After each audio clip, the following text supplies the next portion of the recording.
When it's good, Barbarian is really, really good. However, there are certain things with it that are not quite perfect. Most of those involve spoilers, so I will leave that until the end of the discussion. Barbarian is a 2022 horror film about an Airbnb. Basically, this woman rents out an Airbnb. When she gets there, she realizes that it's actually been double booked.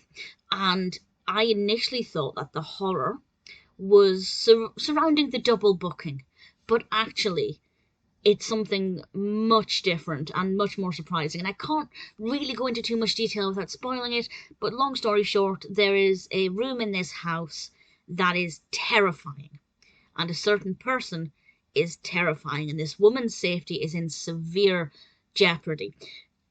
And the scenes in the basement, in the house, in fact, even just any of the scenes in the house worked very well. I really liked the setting, I thought it was very effective. It's very dark a lot of the time because they're obviously in the basement. They do sometimes have flashlights, and it's very atmospheric. It's very tense. There are some jump scares. Normally, I feel like jump scares can be quite cheap, but actually, here they're very effective and very well done. A great use of silence coupled with the noise that comes with a jump scare, and those scenes are genuinely terrifying and genuinely very, very effective. Basically, all of the scenes surrounding that. I didn't mind the scene when she had her interview. There was nothing wrong with that, but I feel like that was padding because they never did anything else with that person, other than saying that she was staying in a dodgy area, which we kind of knew anyway. That scene never added anything. It didn't really need to be there. But it was a brief scene. It didn't really detract from the narrative too much.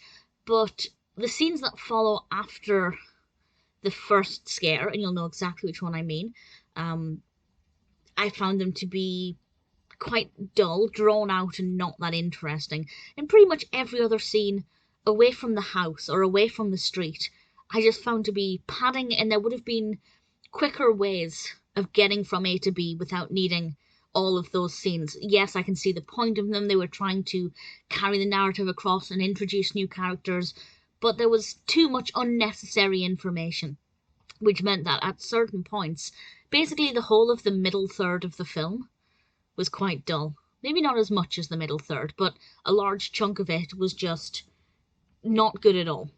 So, as I said, when it's good, it's really, really good. But when it's not good, it's actually really badly done, and I'm not entirely sure how certain things actually made it to the final cut. Nevertheless, I did really thoroughly enjoy it, and it is scary and very thought provoking. And I will talk about some spoilers in a moment. It's written and directed by Zach Cregger. Georgina Campbell plays Tess, and she gave a great performance. The character was brilliant. I really liked Tess a lot.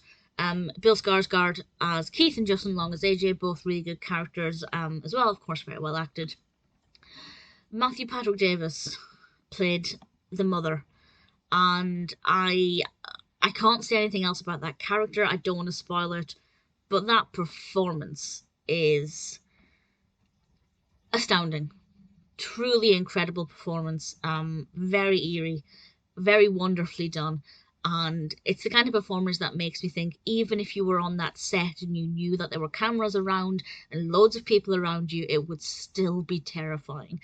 So, a lot of praise for the performances all around, a lot of praise for the actual design of the house, the use of space and suspense.